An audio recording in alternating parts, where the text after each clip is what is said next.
엄마 때문에 내 인생이 꼬인 거야. 돈을 내놓으라며 행패를 부리는 아들, 목욕탕 세신사로 일하며 남의 몸에 붙은 때는 평생 미뤄왔습니다. 그런데 정작 내 자식의 허물은 왜 못 미뤘을까요? 이번 한 번만이라는 다짐은 늘 깨졌고 그제야 알았습니다. 내가 아들을 도운 게 아니라 괴물로 키운 거라는 것을요. 사랑인 줄 알았던 것이 죄책감이었고 희생인 줄 알았던 것이 방치였습니다. 자식이라는 이름의 대못을 뽑아버린 한 어머니의 눈물겨운 이야기 지금 시작합니다.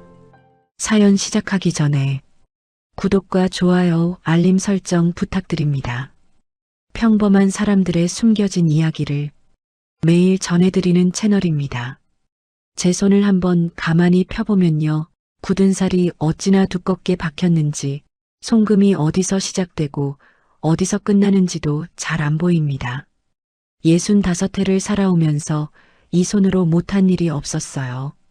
목욕탕 바닥을 닦고 남의 등을 밀고 집에 돌아와선 서둘러 밥을 짓고 아이들 옷을 빨았습니다.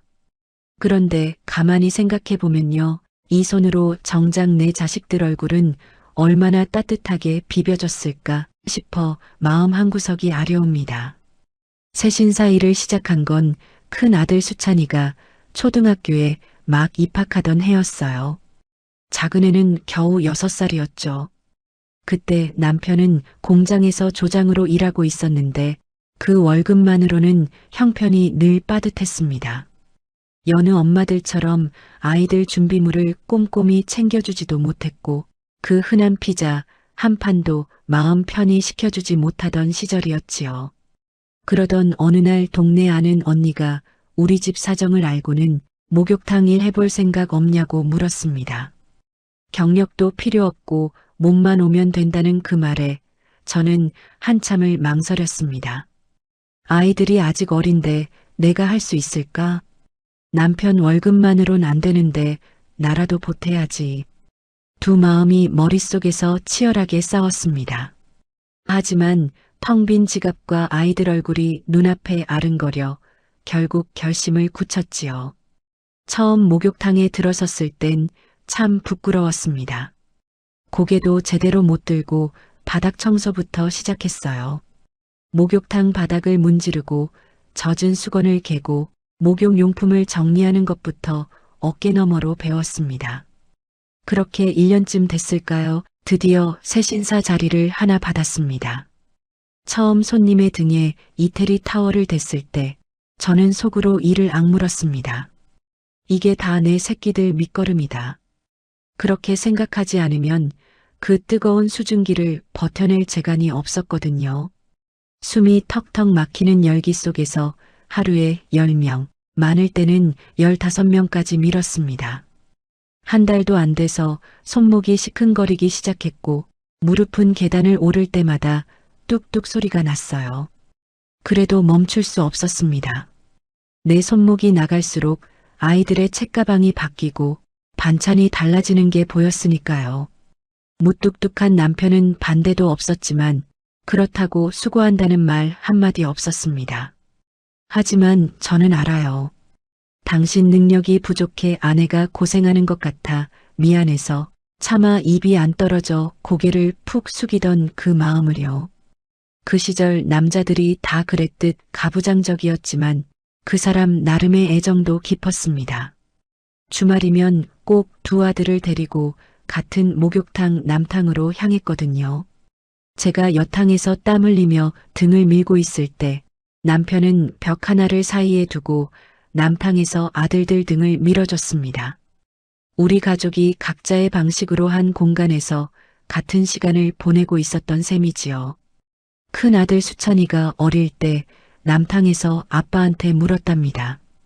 아빠, 엄마는 왜 우리랑 같이 안 씻어? 그때 남편이 그랬대요. 엄마는 지금 일하고 있어. 너희가 귀하게 클 수 있게. 나중에 그 말을 전해 듣는데 눈물이 핑 돌더군요. 남편이 그렇게 말해준 게 고마우면서도 어린 자식에게 그런 현실을 가르쳐야 하는 게 서러웠습니다. 남편은 밥상머리 교육도 엄했습니다. 밥 먹다 말고 툭 던지던 한마디. 남자는 정직하게 살아야 해. 그 짧은 말이 어찌나 단단하던지 아이들은 그 소리만 나오면 자세를 고쳐 앉곤 했어요. 저 또한 그 말에 힘을 얻었습니다. 우리가 비록 몸은 고되어도 남속이지 않고 정직하게 벌어먹이고 있다는 자부심이 생겼거든요. 하지만 제 마음속엔 늘 죄책감이 가시처럼 박혀 있었습니다. 아이들 학교 행사는커녕 운동의 날도 목욕탕 예약이 꽉 차면 못 갔습니다. 우산 하나 못 들고 교문 앞에 서 있던 날들이 얼마나 많았는지 몰라요. 내가 지금 뭘 하고 있나 싶어 발끝까지 허해지다가도 그 미안함 때문에 더 악착같이 일했습니다.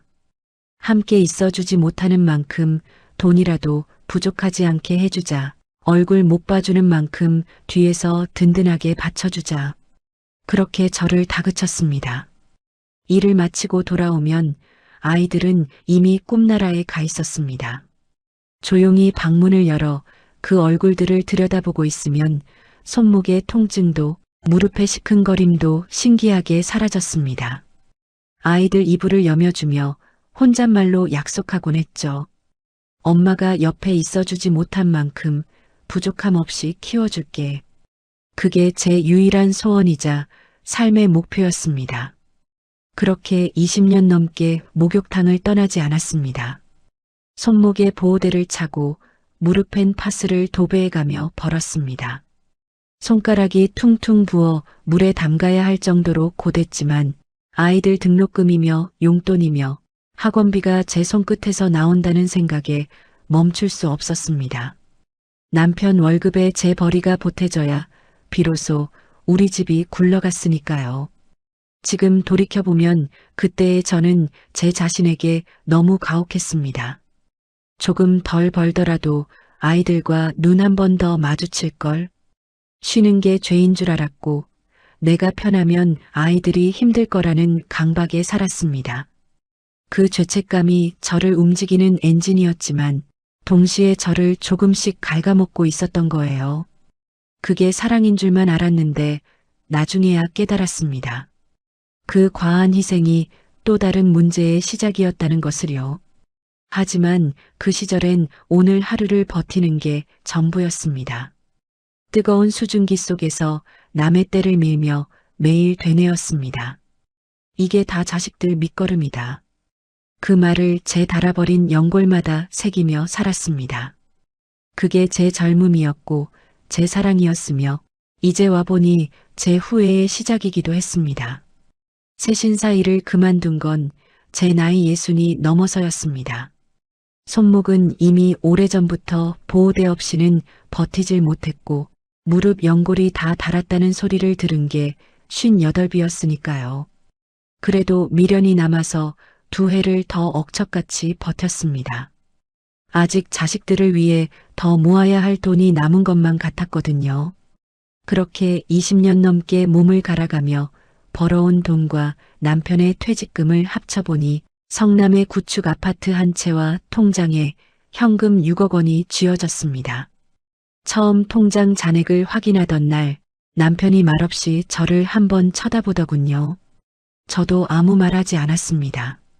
굳이 말하지 않아도 알았으니까요. 우리 둘이 평생 뼈 빠지게 살아온 눈물겨운 세월이 고스란히 거기 찍혀 있었습니다.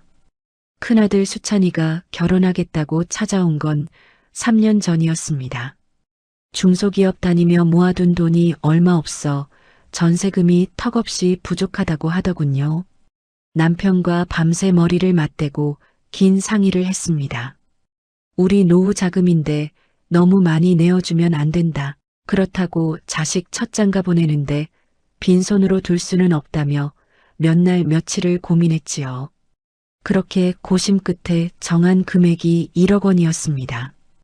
결코 적은 돈이 아니었습니다. 남편의 공장 생활, 제 손목과 무릎 연골이 수십 년 동안 탕 안에서 갈려나간 피 같은 값이 그 안에 들어 있었으니까요. 남편이 1억 도와주마 그 이상은 이 아버지도 힘들다 했습니다. 그런데 수찬이는 고맙다는 말 대신 한참을 가만히 있더니 입을 삐죽거렸습니다. 엄마, 아버지, 그게 다예요? 저는 순간 가슴이 쿵 하고 내려앉았습니다. 요즘 세상에 결혼할 때 집 한 채도 못 해주는 부모가 어디 있어요? 다른 집들은 아들 결혼한다고 하면 아파트 한 채는 기본으로 사주고 사업 자금까지 대준다던데. 순간 남편의 얼굴이 험악하게 굳어지는 게 보였습니다. 하지만 저는 아들에게 한마디 쏘아붙이지도 못했습니다. 화를 내야 마땅한 상황인데 우리가 능력이 없어 더 못해준 건가 하는 죄책감이 먼저 고개를 들었으니까요. 그날 큰아들이 돌아가고 나서 남편이 담배를 들고 밖으로 나가려다 딱 한마디 했습니다. 저 빌어먹을 녀석, 저게 무슨 버릇 없는 소리야. 고마운 줄을 알아야지. 저는 그저 그러게요 하고 말았습니다. 가슴이 너무 무거워서 더는 말을 얹고 싶지 않았거든요.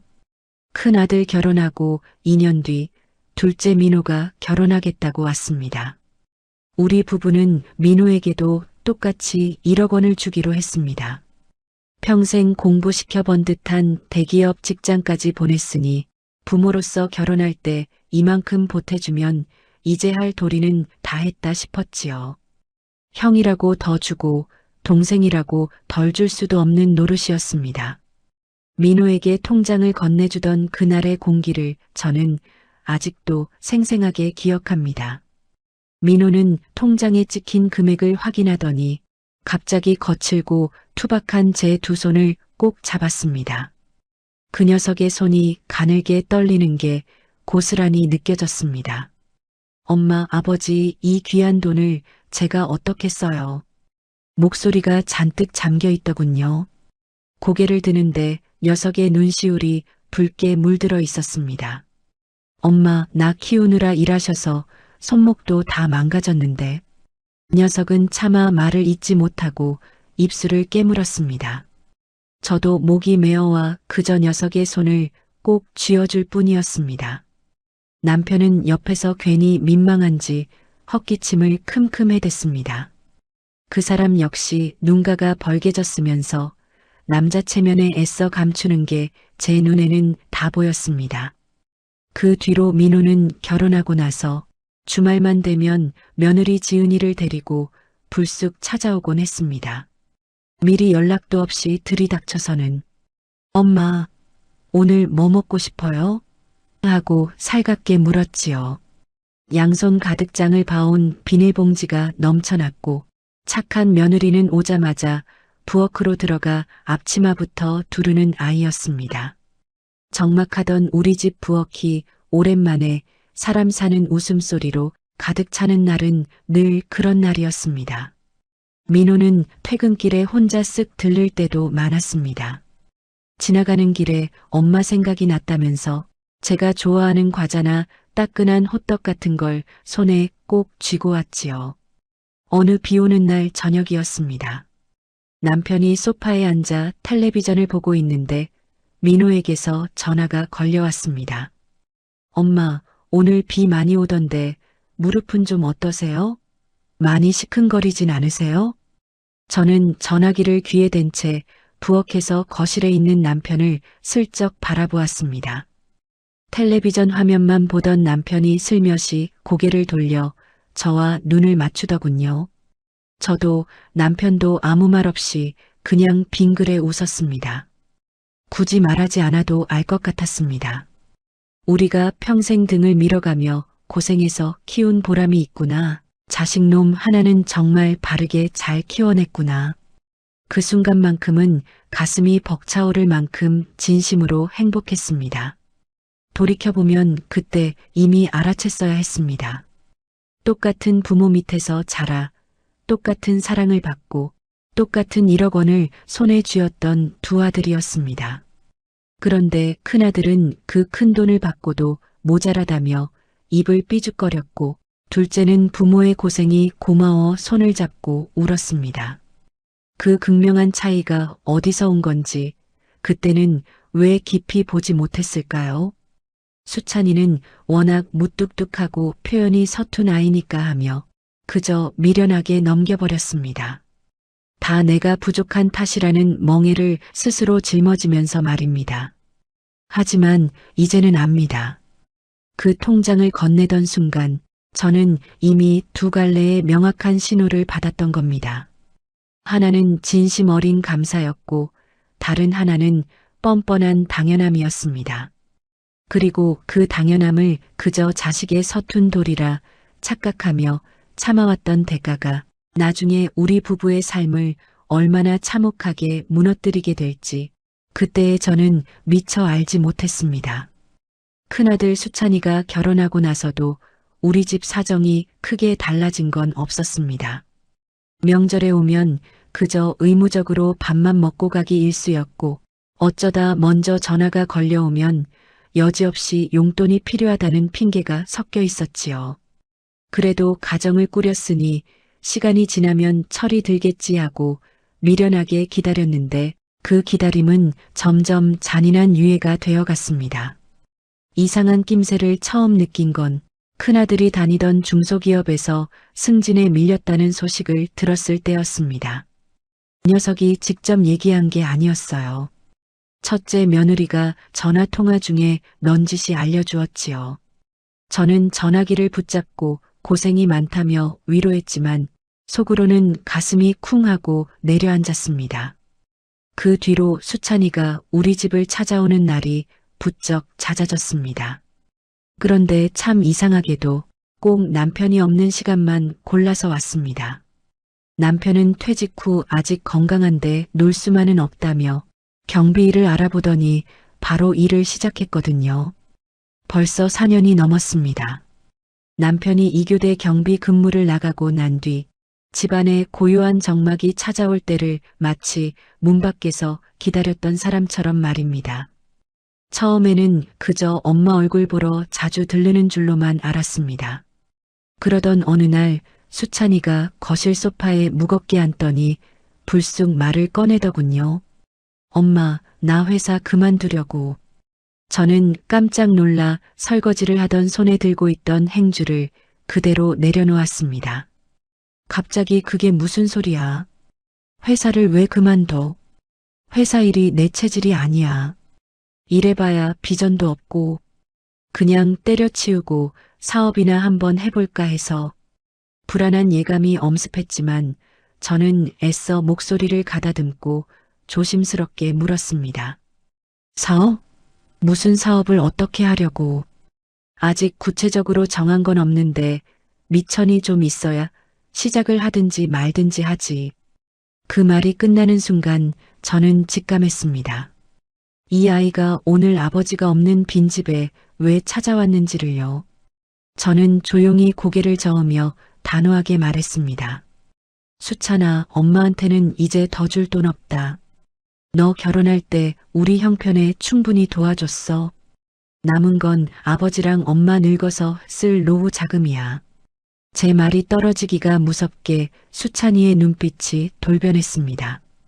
방금 전까지 처량하게 사정하던 눈빛은 간대없고 금세 얼음장처럼 차갑게 식어버리더군요. 엄마는 맨날 그놈의 돈 없다 소리뿐이야. 수찬이의 목소리가 낮고 거칠어졌습니다. 나 오늘 솔직하게 얘기할게.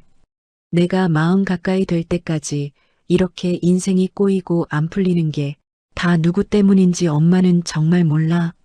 저는 아무 말도 못하고 멍하니 큰아들의 얼굴을 바라보았습니다.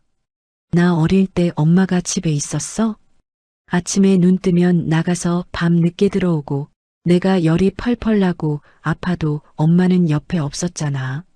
학교 행사도 남들 부모님 다 올 때 엄마는 한 번을 제대로 온 적이 없지?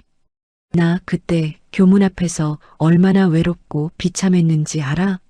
말 한마디 한마디가 날카로운 비수가 되어 제 가슴에 사정없이 박혔습니다. 피할 수가 없었습니다. 녀석의 말 중에 틀린 말이 단 하나도 없었으니까요. 학교 운동회 날 텅 비어있던 돗자리, 하얗게 웃는 친구 엄마들 사이에서 고개를 푹 숙이고 혼자 서 있을 어린 수찬이의 옛 모습이 머릿속을 스쳐 지나갔습니다. 그래서 내가 성격도 이렇게 소심해지고 자꾸 일이 안 풀리는 거야. 내가 지금 이 모양 이 꼴로 사는 건 어릴 때 엄마가 날 방치하고 목욕탕에만 살았기 때문이라고. 저는 입이 얼어붙어 아무 말도 할 수 없었습니다. 당장 소리를 지르며 반박해야 마땅한데 목구멍이 콱 막혀 열리지 않았습니다. 그래, 내가 돈 번답시고 곁에 더 있어주지 못해서 저 아이가 저렇게 자란 건가 하는 지독한 죄책감이 분노보다 훨씬 먼저 고개를 들었으니까요. 그 미련한 부채의식이 제 심장의 가장 취약한 약점이었습니다. 그리고 영악한 큰아들은 제 엄마의 그 약점을 너무나 잘 알고 있었습니다.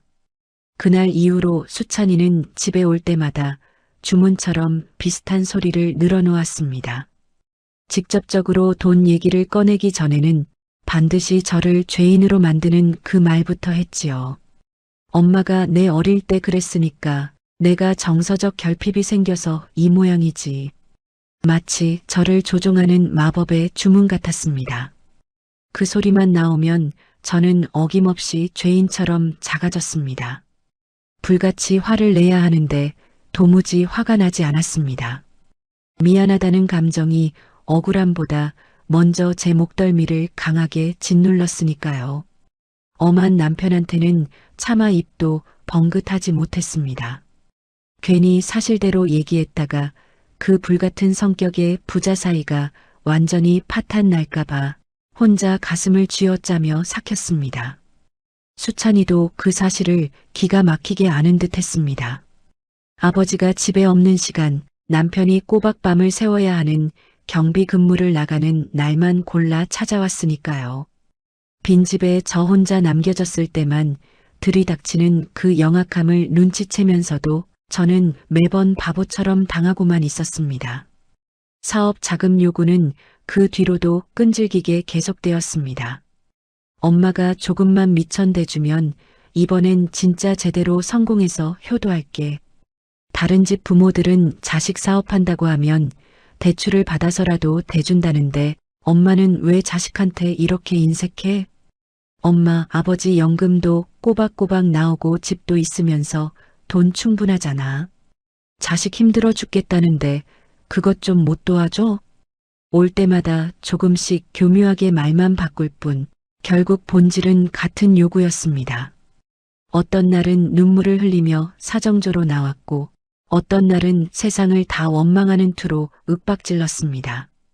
저는 그때마다 안 된다고 벼랑 끝 버티듯 밀어냈습니다. 하지만 자책감에 흔들리는 제 거절은 큰아들에게 아무런 위협도 되지 못했고 안 된다는 말은 갈수록 힘을 잃어갔습니다. 도대체 엄마가 나한테 평생 해준 게 뭐가 있다고 이래. 결국 녀석의 입에서 터져나온 그 한마디가 제 심장을 가장 잔인하게 후벼 팠습니다. 억울했습니다. 수십 년 동안 숨이 막히는 탕 안에서 남의 등을 밀며 벌어온 피 같은 돈이 도대체 누구 입으로 들어가고 누구 등록금으로 쓰였는데 어떻게 내 자식 입에서 저런 소리가 나올 수 있는지 피눈물이 났습니다. 하지만 그 억울함조차 입 밖으로 나오지 못했습니다. 그래도 내가 더 살뜰하게 챙겼어야 했는데 하는 무거운 자책이 억울함의 불꽃을 매번 차갑게 덮어버렸으니까요. 그 무렵부터 저는 거울을 보기가 끔찍해졌습니다. 무언가 단단히 잘못되었다는 건 어렴풋이 알았습니다. 내 자식에게 철저하게 이용당하고 감정 쓰레기통 취급을 당하고 있다는 것도 뼈저리게 느끼고 있었지요. 그런데도 이 파멸의 고리를 멈출 수가 없었습니다. 수찬이의 어린 시절에 남겨둔 그 마음의 빚이 제 입술을 꿰맨 것처럼 틀어막고 있었으니까요. 내가 정말 자식을 괴물로 잘못 키운 걸까? 그 끔찍한 생각이 매일 밤 잠들기 전마다 가슴 위를 무겁게 누르고 올라왔습니다.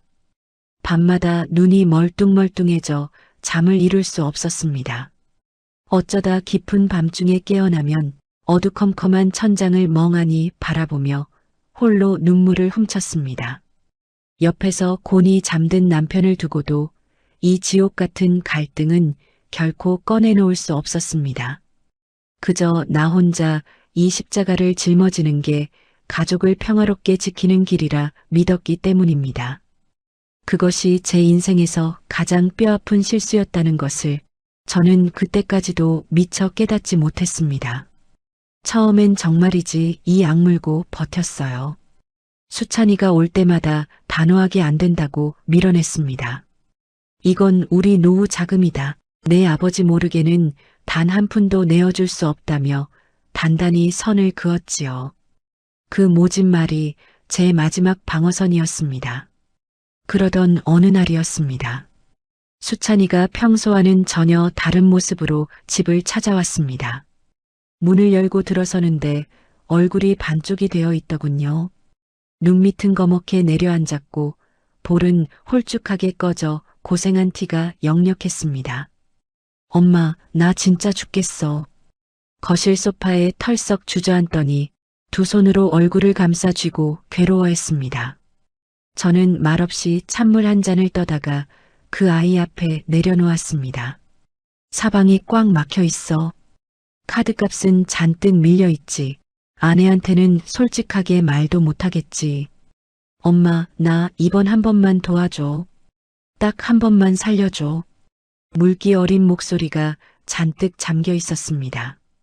저는 차마 아들 얼굴을 보지 못하고 먼 창밖만 바라보았습니다. 가슴이 미어져 아무 말도 할 수 없었습니다. 그날은 어떻게든 마음을 다잡고 돌려보냈습니다. 그래도 안 된다고 모질게 굴었습니다. 하지만 수찬이는 그 다음 날도 어김없이 찾아왔습니다. 남편이 경비 근무를 나가는 날이면 귀신같이 현관벨이 울려댔지요. 급기야 어느 날은 현관문 앞에서 무릎을 꿇었습니다. 띵동 소리에 문을 열었더니 수찬이가 차가운 바닥에 그대로 무릎을 꿇고 앉아 있더군요. 엄마, 제발. 그저 그 한마디뿐이었습니다. 다른 군더더기 말도 없이 무릎을 꿇은 채 붉어진 눈으로 저를 올려다보았습니다. 저는 그 자리에 돌처럼 굳어버렸습니다. 당장 문을 닫아 걸어야 했는데 발이 도무지 움직이지 않았습니다. 내가 10달 배 아파 낳은 자식이 제 발밑에 무릎을 꿇고 애원을 하는데 그 문을 매정하게 닫아 걸 수 있는 어미가 이 세상에 어디 있겠습니까? 결국 그날 처음으로 돈을 보냈습니다. 500만 원이었습니다. 남편 몰래 평생 세신사 일하며 따로 관리하던 제 명의의 통장에서 빼서 수찬이 계좌로 보냈습니다. 이게 마지막이다. 딱 한 번만 눈 감아주는 거다. 그때 제 다짐이 얼마나 단단했는지 모릅니다. 하지만 한 달도 채 지나지 않아 수찬이에게서 다시 연락이 왔습니다. 엄마, 지금 주식장이 너무 안 좋아. 물린 게 너무 큰데 도저히 손절을 못하겠어. 조금만 더 버티면 금방 회복되니까 조금만 더 보태줘. 그 말을 듣는 순간 제 머리가 대번에 띵해졌습니다. 제 피 같은 돈이 주식으로 쓰이고 있다는 걸 그제야 알았습니다. 등줄기가 서늘해지는 기분이 들었습니다. 전화기를 쥔 채로 한참을 멍하니 서 있었습니다. 수찬아, 너 엄마가 준 돈 주식에 넣은 거였어? 수화기 저편에서 잠깐 무거운 침묵이 흐르더니 이내 다급한 목소리가 들려왔습니다. 엄마, 지금 그 돈을 어디 썼는지가 중요한 게 아니야. 남들은 주식이다, 부동산이다 투자해서 돈 번다는데 나만 아무것도 안 할 수 없잖아. 지금 조금만 더 채워놓고 버티면 원금 회복해. 진짜야, 엄마. 나 여기서 돈 다 빼면 진짜 인생 끝이야. 화를 냈어야 했습니다. 그 자리에서 모질게 전화를 끊어버렸어야 했습니다. 하지만 자식이 끝장난다는 그 무서운 말에 저는 또다시 무너지고 말았습니다. 300만 원을 더 보냈습니다. 이번이 진짜 마지막이다. 하지만 스스로를 위로하던 그 나약한 다짐은 그 뒤로도 허망하게 깨져버렸습니다. 수찬이는 한 달 뒤에 또 전화를 걸어왔고 저는 또 돈을 보냈습니다. 처음 한 번 무너지는 게 어렵지 두 번, 세 번 송금 버튼을 누르는 건 허무할 정도로 쉬웠습니다. 당장 내가 이 돈 몇백만 원 없다고 굶어 죽는 것도 아닌데 싶은 마음이 고개를 들었지요. 잘못되었다는 걸 저도 뼈저리게 알고 있었습니다. 하지만 큰아들이 아버지 없는 날마다 매일같이 찾아와 애원했다가 화를 냈다가 아이처럼 울부짖는 그 끔찍한 모습을 지켜보는 게 너무나 괴로웠습니다. 그렇게 지옥 같은 6달이 흐르는 사이 제 손을 거쳐 몰래 빠져나간 돈이 어느덧 2천만 원을 훌쩍 넘어가 있었습니다. 당연히 남편은 꿈에도 몰랐습니다. 제가 고생해서 따로 쟁여둔 비상금 통장이었으니까요. 그 돈들이 흔적도 없이 사라지는 동안 저는 남편 앞에서 아무렇지도 않은 척 연기를 했습니다. 정성껏 밥을 차려 마주 앉았고 저녁엔 텔레비전 앞에 앉아 뉴스를 같이 보았습니다. 아무 일도 없는 평온한 가정인 것처럼요. 그 와중에도 수찬이는 전혀 반성하는 기색이 없었습니다. 주식도 모자라 이번엔 코인인지 뭔지 하는 것이 반 토막이 났다고 하더군요. 엄마, 코인은 주식이랑 달라. 이건 진짜 대박 날 기회야. 이번에 제대로 바닥에서 물타기 하면 단기간에 2배는 거뜬히 갈 수 있어. 저는 전화기를 귀에 대고 힘없이 눈을 감았습니다. 수찬아, 엄마가 그동안 힘들게 보낸 돈 다 어떻게 됐어? 아, 장이 안 좋아서 잠깐 떨어진 거라니까. 엄마가 뭘 몰라서 그래. 자본시장이 원래 이런 거야. 좀 기다리면 다 복구돼. 맞습니다. 저는 주식이니 코인이니 하는 것들은 하나도 모릅니다. 평생 숨막히는 목욕탕 안에서 남의 등만 밀어왔지. 가방끈 짧은 내가 세상 돌아가는 이치를 뭘 그리 잘 알겠습니까? 이제 와서 어릴 때 잘못 시킨 자식 교육을 다시 붙잡고 가르칠 자신도 없었습니다. 그저 자기 잘못은 하나도 없고 시장 장세가 안 좋아서 그런 거니 기다리면 된다는 아들의 말을 들으며 제 안에서 무언가가 조용히 무너져 내리는 소리가 들렸습니다. 아주 거대하게 쿵 하고 터지는 소리가 아니었습니다. 그저 모래성 무너지듯 조용히 스르륵 주저앉는 소리였습니다. 내가 지금 자식을 돕고 있는 건지 아니면 어릴 적 그 미안했던 내 죄책감을 달래려고 돈을 바치고 있는 건지 더는 분간이 되지 않았습니다. 내 아들이 불쌍한 건지 아니면 그 아들에게 철저히 이용당하고 있는 건지도 혼란스러웠습니다. 건강해야 할 부모 자식 간의 경계가 흐릿해진 채로 저는 그저 하루하루를 죽은 듯이 살아냈습니다. 사람의 자존감이라는 게 어느 날 한 번에 와르르 바닥나는 게 아니더군요. 물이 새는 항아리처럼 조금씩 아주 조금씩 저도 모르는 사이에 빠져나가는 거였습니다. 아무도 모르게 저 자신조차 눈치채지 못하게 말입니다. 남편 몰래 보낸 돈의 액수가 쌓여갈수록 저는 성실한 남편의 얼굴을 마주보기가 점점 더 껄끄럽고 불편해졌습니다. 딱히 대놓고 거짓말을 한 것은 없는데도 평생을 속이고 있는 것 같은 지독한 죄책감이 엄습했습니다. 그 마음의 무게가 은근히 숨이 막힐 정도로 무거웠습니다. 어느 깊은 밤이었습니다. 밤샘 근무가 없어 오랜만에 집에 있던 남편이 자다가 잠결에 제 손을 가만히 잡았습니다. 깊은 잠결에 무의식 중에 뻗어 잡은 손 같았습니다. 거칠지만 두터운 그 사람의 손이 그날따라 어찌나 따뜻하게 느껴지던지요. 저는 남편에게 손을 잡힌 채로 어두운 천장을 멍하니 바라보았습니다. 소리도 내지 못하고 눈물이 하염없이 흘러 뺨을 적셨습니다. 당신한테 지금이라도 다 고백하고 이 얘기를 해야 하는데 생각이 목구멍까지 올라왔다가도 이내 두려움에 다시 깊은 바닥으로 가라앉았습니다. 사실대로 말했다가 평생 공고했던 우리 집안이 풍비박산 나면 어쩌나 수찬이가 그 불같은 아버지에게 영영 버림받고 쫓겨나면 어쩌나 무서웠습니다.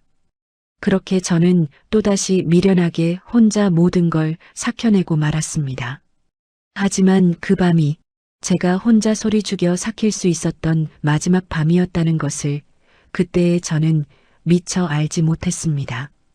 일주일 전 아침 남편이 제 시간에 일어나지 못했습니다. 평소 같으면 경비 근무를 나가는 날이라 새벽같이 일어나 말없이 밥 한 술 떠먹고 나설 사람인데 그날따라 이불 속에서 거친 신음소리가 새어나왔지요. 깜짝 놀라 곁으로 가 이마에 손을 얹어보니 불덩이 같았습니다.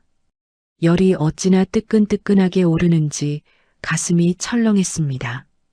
여보, 왜 그래요? 어디 많이 아파요?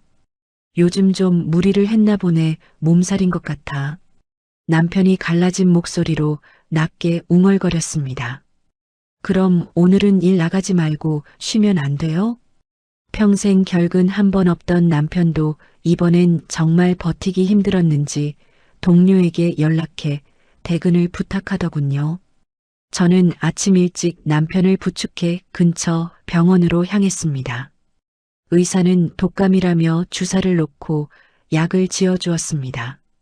집으로 돌아오는 길 남편의 걸음이 눈에 띄게 비틀거렸습니다. 제가 서둘러 그 단단한 팔을 붙잡았습니다.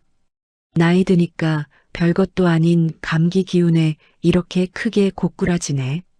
남편이 쓸쓸하게 자조 섞인 웃음을 지었습니다. 저는 가슴이 아려와 아무 말도 하지 못하고 그저 붙잡은 남편의 팔에 더 힘을 주어 꼭 쥐었을 뿐입니다. 집에 돌아와 서둘러 약을 먹이고 안방에 남편을 눕혔습니다. 이불을 머리 끝까지 뒤집어 쓴 남편은 피곤이 몰려왔는지 금세 깊은 잠에 빠져들었습니다. 열이 심해서 인지 숨소리가 아주 깊고 무거웠지요. 저는 혹여 남편이 깰까봐 방문을 살며시 닫고 나와 부엌에서 정성껏 죽을 끓였습니다. 잠든 남편의 곁에 가만히 앉아 그 얼굴을 한참 동안 들여다보았습니다. 눈가에 주름이 자글자글 늘었고 머리칼도 몰라보게 많이 휘어져 있었습니다. 이 강인했던 사람도 이렇게 나이를 먹고 늙어가는구나. 그 당연한 사실이 새삼스레 다가와 가슴이 먹먹해졌습니다. 바로 그 순간 정적을 깨고 현관벨이 날카롭게 울렸습니다. 저는 깜짝 놀라 얼른 자리에서 일어나 안방 문부터 꼭 닫고 나갔습니다. 겨우 잠든 남편이 깰까봐 발걸음을 죽이며 빠른 걸음으로 현관으로 향했지요. 문을 열었더니 예고도 없이 큰아들 수찬이가 서 있었습니다. 엄마, 나야. 수찬이는 들어서자마자 거실 사방을 눈으로 빠르게 훑어보며 말했습니다. 오늘 아버지 근무 나간 날 맞지? 저는 심장이 두근거려 목소리를 최대한 낮추어 말했습니다. 수찬아, 아버지 지금 독감 걸려서 병원 갔다가 지금 주무셔. 그러니까 오늘은 그냥 가. 아버지가 집에 있다는 말에 수찬이의 표정이 순간 굳어졌습니다. 하지만 이상하게도 순순히 돌아서지를 않더군요. 무언가 독한 것에 잔뜩 씌어 눈이 뒤집힌 사람 같았습니다. 잠깐이면 돼. 나 엄마한테 꼭 해야 할 말 있어. 저는 수찬이를 부엌으로 데려갔습니다. 할 말 있으면 빨리 하고 가. 아버지 주무시잖아. 수찬이는 식탁 의자를 거칠게 잡아당겨 앉으며 이내 본색을 드러냈습니다. 엄마, 나 이번에 진짜 마지막이야. 저번에 말한 코인 쪽에 돈이 완전히 물려 있는데 지금 이 타이밍에 한 번만 더 밀어 넣으면 진짜 다 정리하고 빠져나올 수 있어. 이거 이번에 못 건지면 나 진짜 길바닥에 나앉아. 어떻게 될지 모른다고. 저는 절망감에 고개를 세차게 저었습니다. 수찬아, 안 돼. 엄마 이제 넣어줄 돈 정말 단 한 푼도 없어. 없긴 왜 없어. 엄마 통장에 아직 돈 넉넉히 있잖아. 순식간에 큰아들의 목소리가 부엌 천장으로 치솟았습니다. 수찬아, 제발 조용히 해. 안방에 아버지 주무신다고 하잖아. 그러니까 도와달라고 도와주면 갈게 진짜 마지막이야, 엄마. 수찬이는 이성을 잃은 듯 소리를 고래고래 질렀습니다. 저는 심장이 터질 것 같아 제 손을 들어 아들의 입 앞에 가져다 대며 애원했습니다. 제발 목소리 좀 낮춰. 엄마가 진작에 팍팍 안 도와주니까 일이 이 지경까지 꼬인 거 아니야. 엄마가 진작에 더 보태줬으면 벌써 다 정리됐을 거 아니냐고. 내가 지금 이렇게 피가 마르는 게 다 누구 때문인데. 수찬이의 목소리는 갈수록 높아졌고 거실 전체가 들썩이는 것 같았습니다. 저는 두려움에 가슴이 거세게 방망이질 쳤습니다. 그 순간 분에 못 이긴 수찬이가 식탁을 손바닥으로 사정없이 내리쳤습니다. 쾅! 하는 육중한 파편 소리가 고요한 집안을 거칠게 찢어발겼습니다. 저도 모르게 비명을 삼키며 뒤로 한 발짝 물러섰습니다. 바로 그때였습니다. 발각하고 안방 문이 천천히 열렸습니다. 거기에 남편이 서 있었습니다. 거실에서 터져나온 고함과 식탁 치는 소리에 깼는지 방문 앞에 우두커니 서 있었지요. 얼굴은 고열로 벌겋게 달아올라 있었고 충혈된 두 눈은 핏발이 서 있었습니다. 머리는 헝클어질 대로 헝클어진 처량한 몰골이었습니다. 하지만 남편의 눈빛만큼은 달랐습니다. 평생을 같이 살며 단 한 번도 본 적 없는 서늘하고 무서운 아우라가 그 눈 속에 번뜩이고 있었습니다. 이수찬. 남편의 목소리는 낮고 조용했습니다. 소리를 지르는 것보다 그 기괴한 조용함이 가슴이 시릴 만큼 더 공포스럽게 다가왔습니다. 수찬이 역시 그대로 돌처럼 굳어버렸습니다. 너 이 자식 엄마한테 버릇없이. 남편의 시선이 천천히 제 얼굴로 향했습니다. 저는 죄인처럼 목이 메어 아무 말도 꺼내지 못했습니다. 수찬 엄마 얼마나 됐어? 이게 오늘 처음 있는 일이야? 남편의 목소리는 여전히 낮게 깔려 있었습니다. 하지만 그 음성 밑바닥에는 금방이라도 온 집안을 불태워버릴 것 같은 분노의 용암이 이글거리고 있었지요. 저는 그 무서운 시선을 피해 고개를 바닥으로 푹 숙였습니다. 대답을 할 수가 없었습니다. 그리고 그 비겁한 제 침묵이 남편에게는 가장 확실한 대답이 되었습니다. 남편이 다시 고개를 돌려 큰아들을 똑바로 매섭게 쳐다보았습니다. 내가 사람 구실하면서 살라고 가르쳤거늘. 단 한마디였습니다. 하지만 그 한마디가 탕 안에서 수십 년 뼈를 깎아온 아버지의 인생만큼이나 무겁게 철퇴처럼 떨어졌습니다. 순간 수찬이의 얼굴이 수치심과 분노로 벌겋게 피어올랐습니다. 녀석은 악에 받쳐 아버지에게 소리를 질렀습니다. 아버지가 나한테 평생 해준 게 뭐가 있다고 그래요? 집도 있고 돈도 쟁여놨으면서 자식 하나 죽겠다는데 그것도 못 도와주고 맨날 엄마 뒤에 비겁하게 숨어서 큰 소리만 치고. 그 패륜적인 대사가 수찬이의 입에서 터져나오는 순간 남편의 눈빛에서 마지막 남은 이성의 끈이 끊어지는 게 보였습니다. 나가. 아버지. 당장 내 집에서 나가라고. 남편의 사자우 같은 호통에 수찬이는 씩씩거리며 현관문을 부서질 듯 쾅 닫고 밖으로 뛰쳐나갔습니다. 폭풍이 쓸고 간 집안에는 지독한 정막만이 맴돌았습니다. 남편은 사시나무 떨듯 떨리는 손으로 식탁 의자를 겨우 붙잡으며 천천히 자리에 주저앉았습니다.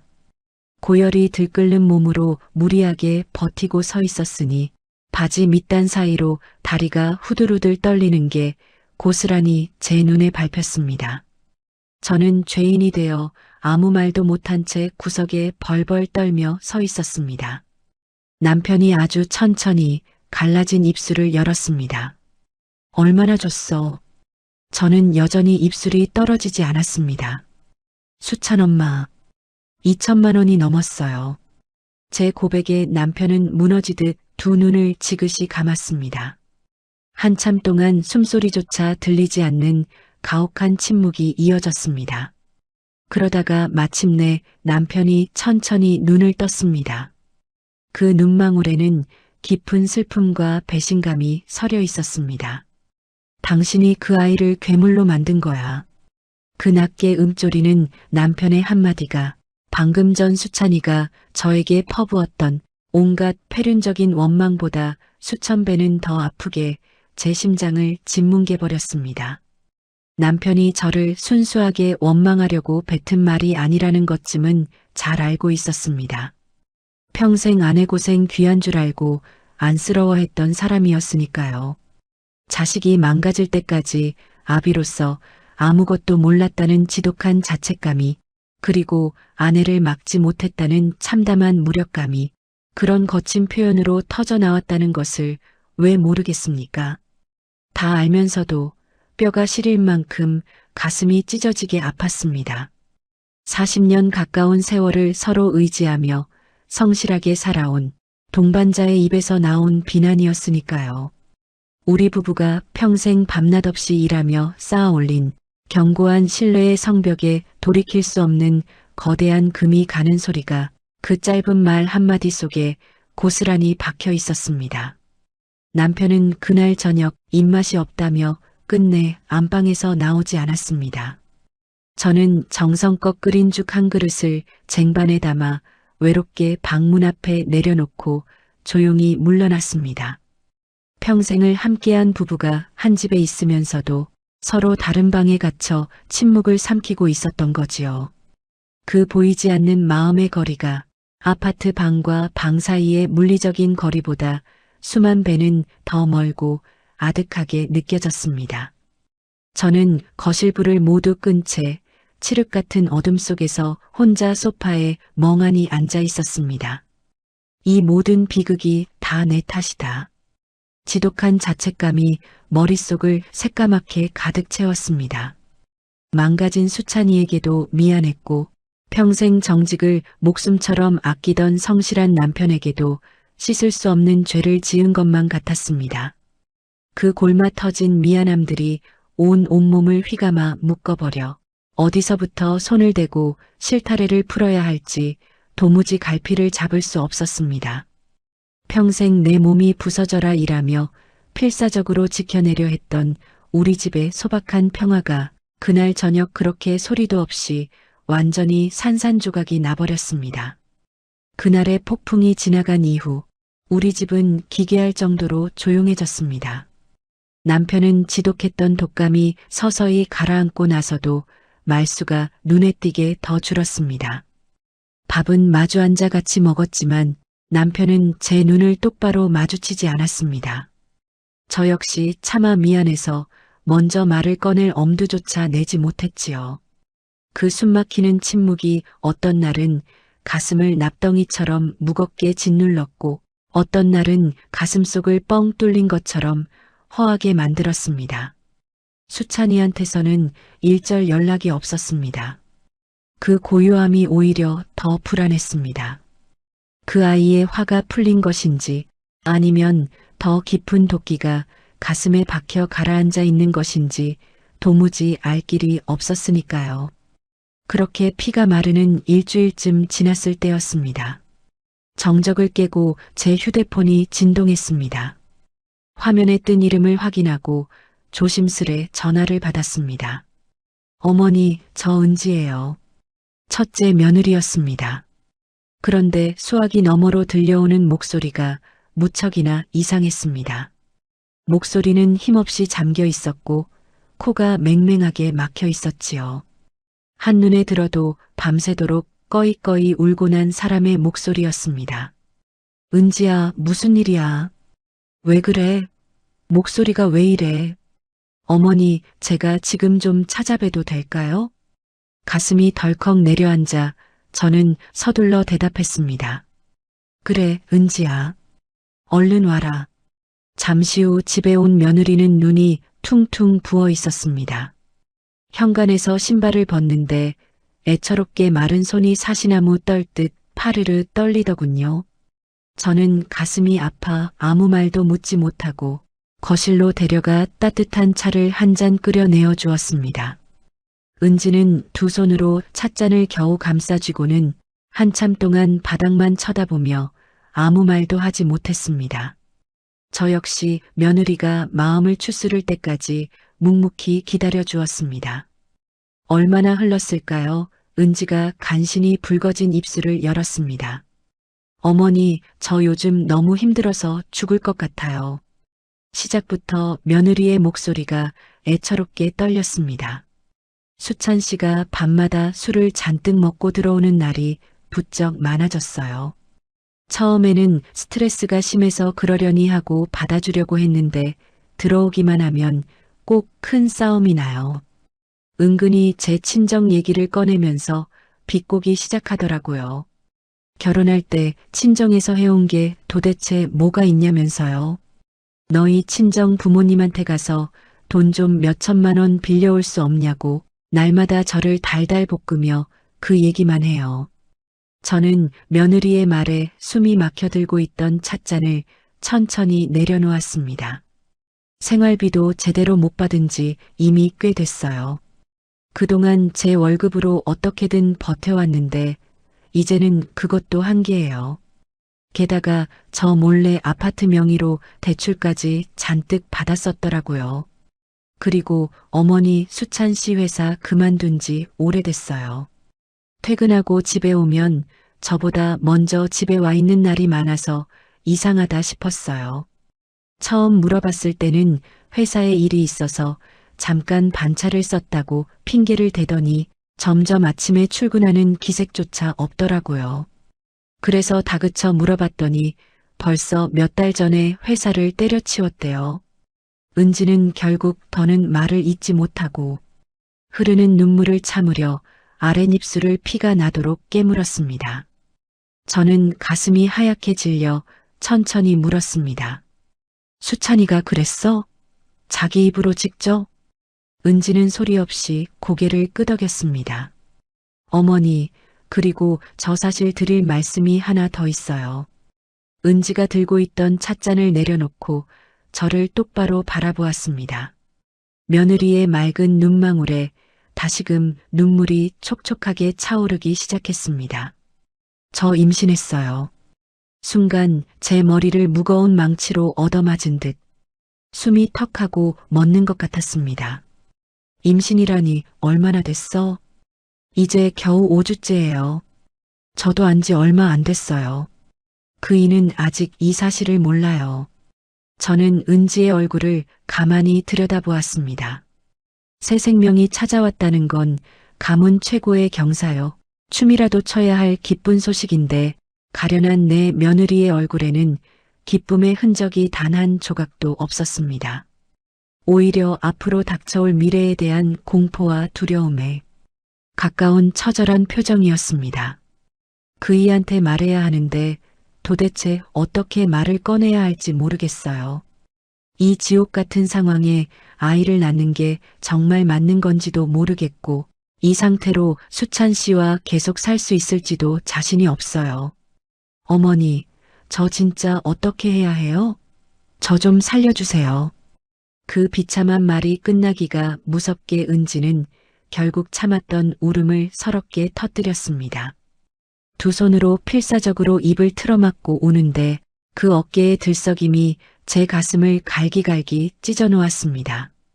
귀하디 귀한 아이를 가진 몸으로 남편한테는 무서워서 말도 한마디 못한 채 시어머니 집 문을 필사적으로 두드린 거였습니다. 저는 한동안 아무런 말도 해줄 수가 없었습니다.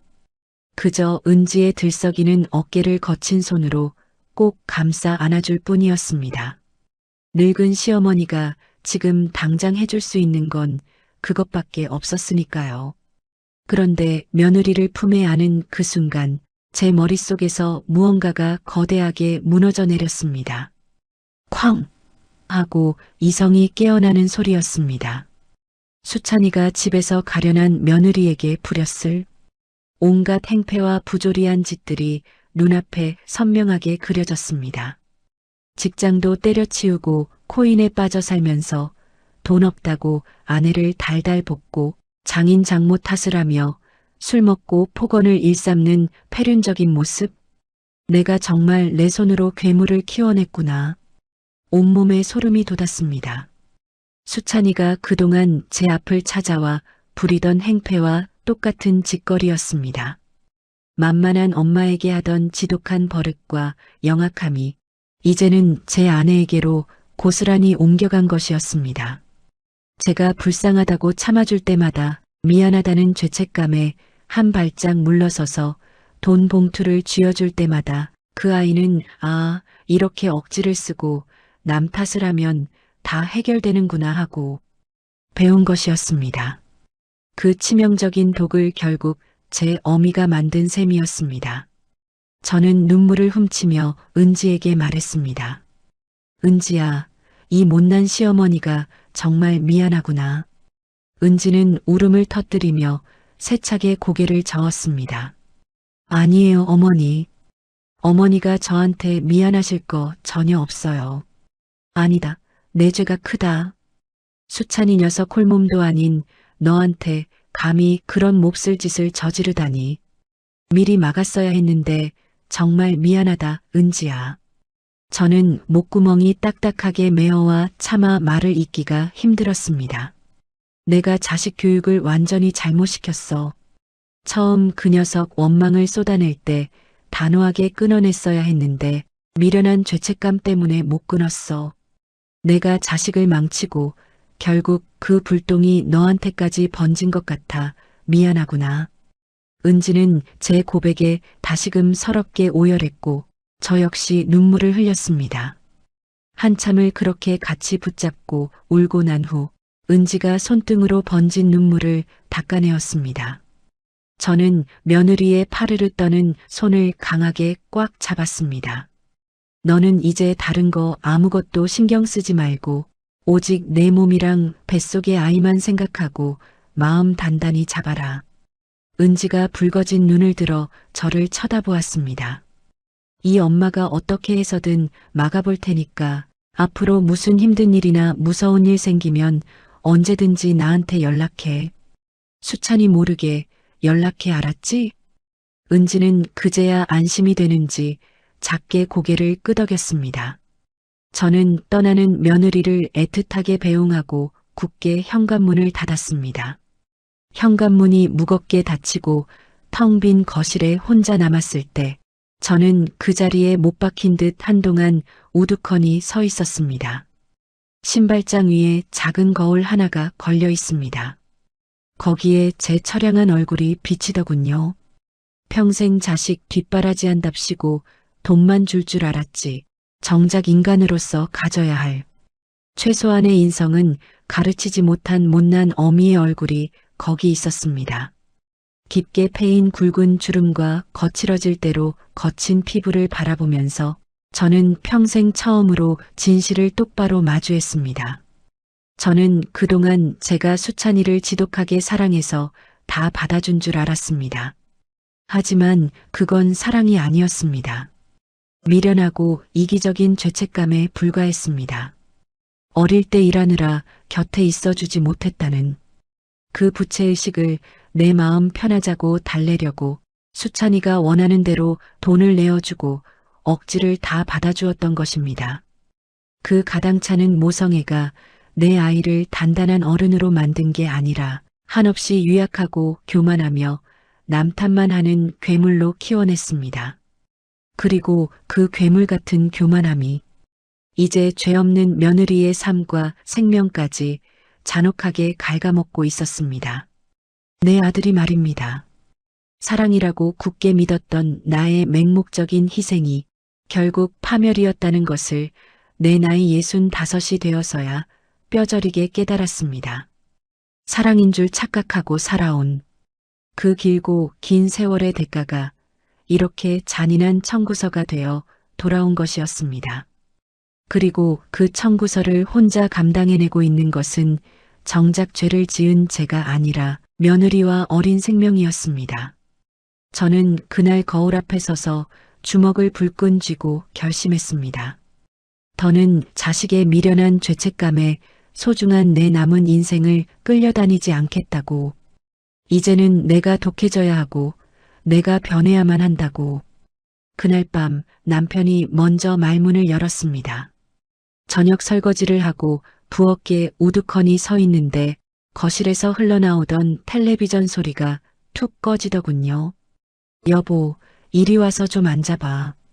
평소와 달리 차갑지 않고 묵직한 남편의 목소리에 저는 행주를 내려놓고 거실로 나갔습니다. 소파에 마주 앉은 남편에게 저는 그동안 숨겨왔던 모든 진실을 털어놓았습니다.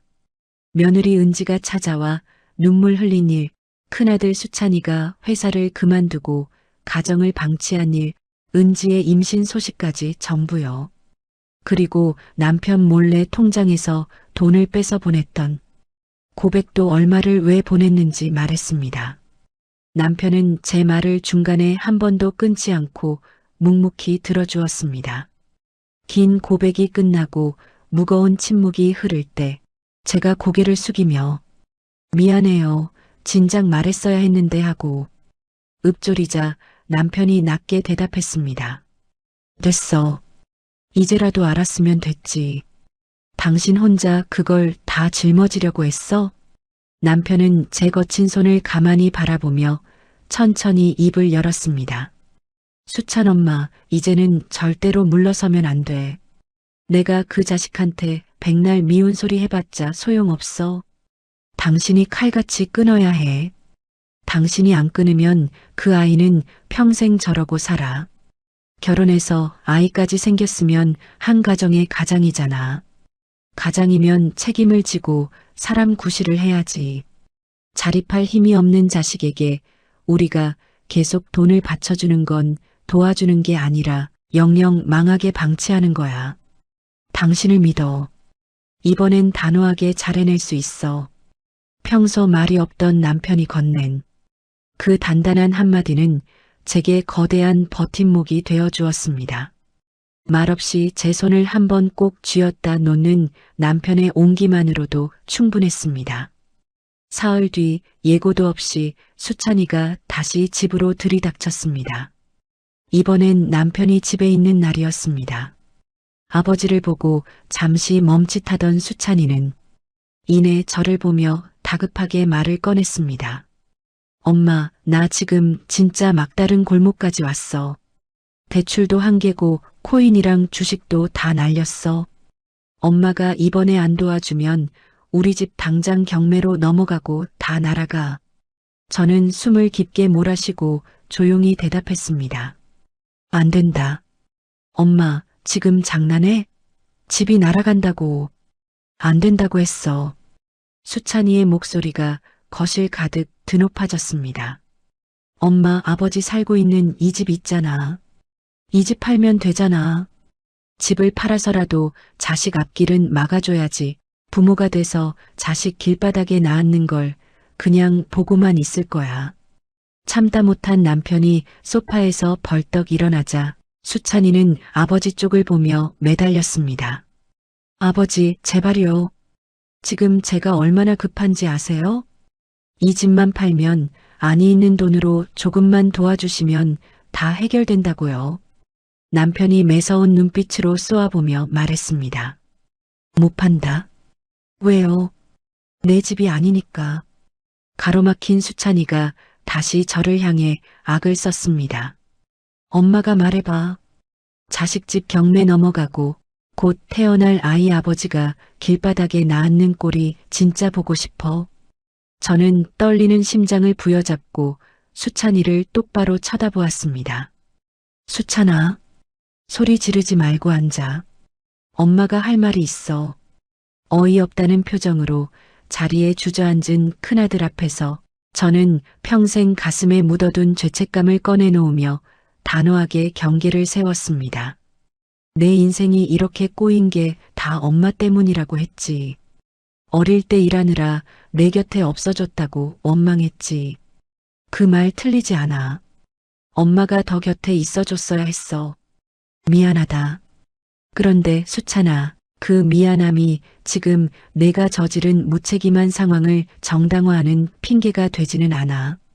엄마가 비록 몸은 곁에 없었어도 너희들 정직하게 살라고 가르쳤고 공부시켰고 결혼 자금까지 내어줬어. 부모로서 할 도리는 다 했다. 그러니까 이제는 내 차례야. 너 이제 곧 아이가 태어나는 한 가정의 아버지잖아.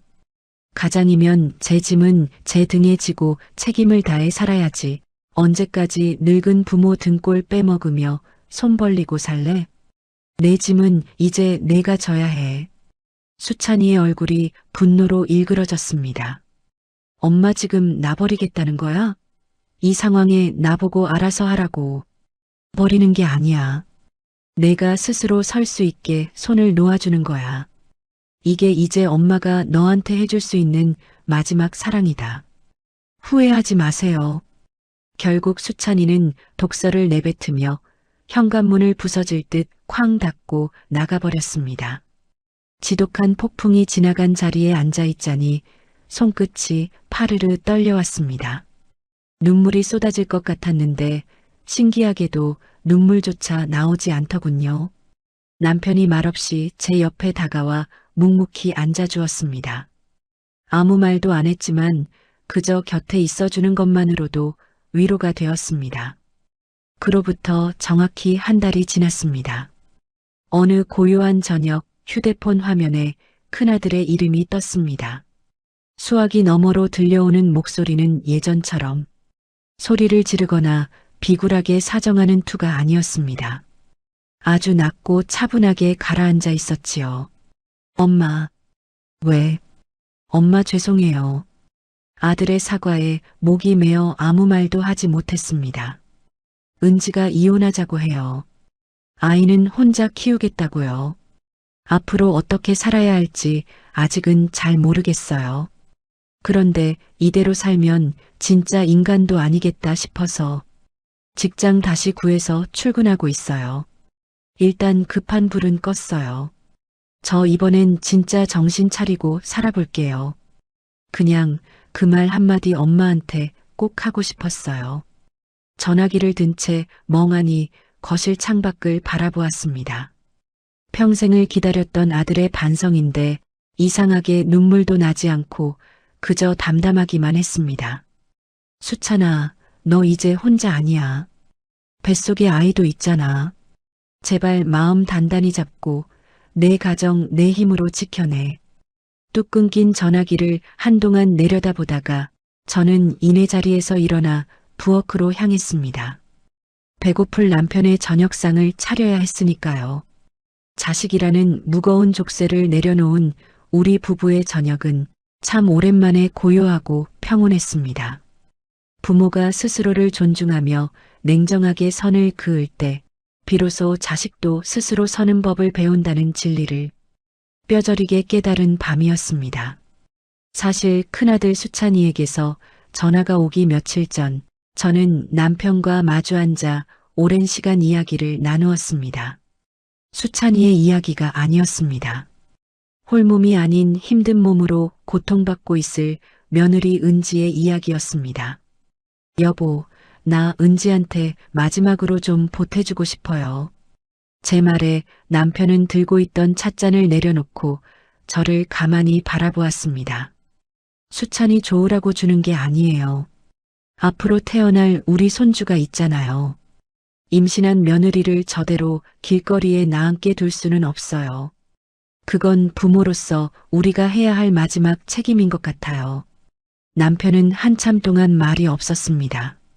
가만히 창밖을 바라보던 남편이 이내 천천히 입을 열었지요. 얼마나 생각하고 있어? 5천만 원요. 급한 대출 빚이라도 막을 수 있을 만큼만요. 수찬이한테는 말할 거야? 절대 몰라야죠. 은지한테만 조용히 쥐어줄 거예요. 친정 부모님이 빌려주신 돈이라고 수찬이한테 둘러대라고 하고 그거 꼭 갚아야 하는 돈이라고 하면서 악착같이 다시 살아보라고 하려고요. 남편은 잠시 눈을 지그시 감았습니다. 깊은 고뇌 끝에 눈을 뜬 남편이 나직하게 말했습니다. 그래, 그건 해주자. 수찬이 녀석이 아니라 우리 보배 같은 며느리랑 손주한테 주는 거니까. 다음 날 저는 수찬이 몰래 은지를 따로 만났습니다. 두 손으로 두툼한 봉투를 건네며 신신당부를 했지요. 은지야, 이거 친정에서 어렵게 빌려준 돈이라고 해도 수찬이한테는 절대로 시댁에서 나왔다는 말하지 마. 지금은 그저 몸 추스르며 버텨내야 한다. 미안하구나. 정말 미안해.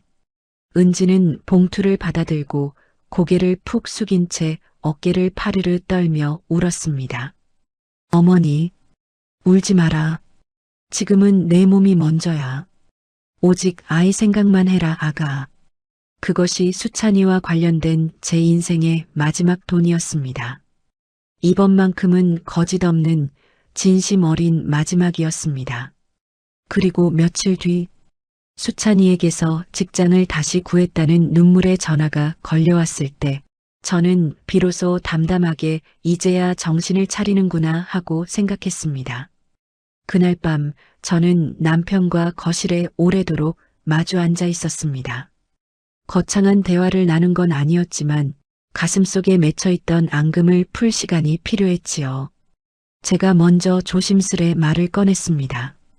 여보, 기억나요? 그때 수찬이 왔던 날 당신이 나한테 당신이 애를 괴물로 망친 거라고 했잖아요. 그 말이 참 오래도록 가슴에 남아서 많이 아팠어요. 제 고백에 남편은 슬며시 눈을 내리깔았습니다. 한참을 망설이던 남편이 무겁게 입을 열었지요. 미안해. 그건 내가 정말 잘못 뱉은 말이야. 당신이 혼자 그 짐을 다 짊어지고 끙끙 앓고 있는 걸 내가 눈치채지 못했다는 자책감 때문이었어. 다 내 무력함 때문이었지. 결코 당신한테 할 소리가 아니었어. 저는 눈물을 훔치며 고개를 저었습니다. 아니에요. 내 잘못이지요. 진작 당신한테 말하고 같이 짊어졌어야 했는데 나 혼자 미련하게 삭히다가 이를 이 지경까지 키운 거잖아요. 평생 당신 고생한 거 누구보다 알고 있으면서도 홧김에 상처를 줬어. 정말 미안해, 수찬 엄마. 40년 가까이 살아오며 남편에게 그런 사과를 들어본 건 처음이었습니다. 표현이 서툴 뿐 제 고생을 모르는 사람이 아니라는 걸 알고 있었지만 직접 말로 들으니 가슴속 응어리가 사르르 녹아내리는 기분이었습니다. 남편은 말없이 제 거친 손을 꼭 잡았고 우리는 한동안 그렇게 서로의 온기를 나누었습니다. 그날 밤 우리 부부는 평생 처음으로 자식 이야기가 아닌 우리 둘의 이야기를 시작했습니다. 여보, 우리 이제 남은 세월은 어떻게 살까요? 당신이랑 여행 한번 가보고 싶어. 겨우 그거예요? 그게 당신 소원이에요? 우리 평생 돈 생기면 자식들 뒷바라지 하느라 제대로 된 여행 한번 못 가봤잖아. 당신이랑 단둘이 조용히 떠나고 싶어. 틀린 말이 아니었습니다. 돈을 벌면 늘 자식이라는 밑빠진 도구로 흘러들어갔으니까요. 남편의 멋쩍은 웃음을 보며 저도 환하게 웃었습니다. 그럼 여행 가요, 우리. 우리는 남은 노후 자금을 오롯이 우리 둘만을 위해 쓰기로 결심했습니다. 무리하게 욕심 부리지 않고 서로 건강 챙기고 먹고 싶은 것 먹고 가고 싶은 곳 찾아다니는 소박한 삶. 그것이면 충분했습니다. 바르게 잘 자라준 둘째 민호네와는 적당하고 건강한 거리를 유지했습니다. 주말에 불쑥 찾아오면 반갑게 맞이해 함께 밥을 먹었고 가끔 안부를 물으며 매달리지 않았습니다. 자식과 건강한 경계를 두는 것이 오히려 더 오래도록 좋은 관계로 지내는 지혜라는 걸 이제야 배웠으니까요. 어느 선선한 저녁 남편이 툭 한마디 건넸습니다. 여보, 산책이나 나갈까? 가벼운 점퍼 하나씩 걸치고 동네 작은 공원을 거닐었습니다. 한참을 조용히 걷던 남편이 슬며시 제 손을 잡더군요. 곁눈질로 슬쩍 쳐다보니 멋쩍은지 차마 눈은 못 마주치고 앞만 보며 뚝뚝 걸어가는 모습이 참 귀엽기도 했습니다. 저 역시 그 손을 마주 꼭 쥐었습니다. 길게 말하지 않아도 마음이 통하는 밤이었습니다. 스치는 바람을 맞으며 생각했습니다. 평생 목욕탕 수증기 속에서 남의 몸에 붙은 때는 부지런히 밀어왔으면서 정작 내 인생을 갈아 넣은 자식이라는 묵은 때는 이제야 밀어내고 있구나 싶었지요. 참 미련한 세월이었습니다. 끊어야 할 때 과감히 끊지 못했고 안 된다는 말을 해야 할 때 죄책감에 숨어 삼켰습니다. 자식 교육을 잘못 시켰어요. 미안함이 사랑인 줄 알았고 무조건 참아주는 게 부모의 도리라 믿었습니다. 하지만 그건 틀린 생각이었습니다. 자식이 독립해 가정을 꾸린 이상 그 뒤로는 오롯이 자식의 삶입니다. 부모가 그 삶의 무게를 대신 짊어지려 따라 들어가는 건 사랑이 아니라 아이가 제 발로 설 기회를 박탈하는 방해일 뿐이었습니다. 제 나이 65이 되어서야 참 많은 것을 배웁니다. 부모가 먼저 자기 자신을 존중하고 지켜낼 때 비로소 자식도 부모를 존중한다는 것을요. 자식에게 쏟았던 그 뜨거운 마음을 이제는 늙어가는 남편과 내 자신에게 써도 된다는 것을 이제는 압니다. 많이 늦었지만 결코 늦지 않았습니다. 우리 부부에게는 함께 걸어갈 남은 시간이 아직 있으니까요. 공원 벤치에 앉아있던 남편이 엉덩이를 털고 일어서며 말했습니다. 출출하네. 여보, 오랜만에 우리 외식하고 들어갈까? 좋아요. 당신 좋아하는 거 먹으러 가요. 사소한 그 한마디가 어찌나 가슴을 따뜻하게 울리던지요. 그동안 버텨온 제 긴 세월이 마침내 오늘 이 평온한 저녁 골목길로 이어졌습니다. 참 고단한 인생이었지만 후회하지는 않습니다. 다만 이제 남은 시간만큼은 오직 우리 둘을 위해 제대로 행복하게 살아가고 싶습니다. 남편의 손을 잡은 제 발걸음이 참 오랜만에 가볍고 경쾌했습니다. 제 목소리에 끝까지 귀 기울여 주셔서 감사합니다. 전해드린 이야기가 마음 한구석에 작은 울림이 되었기를 바랍니다. 여러분의 일상이 늘 온전히 평온하시길 바라며 귀한 시간 내어 끝까지 함께해 주셔서 진심으로 고맙습니다.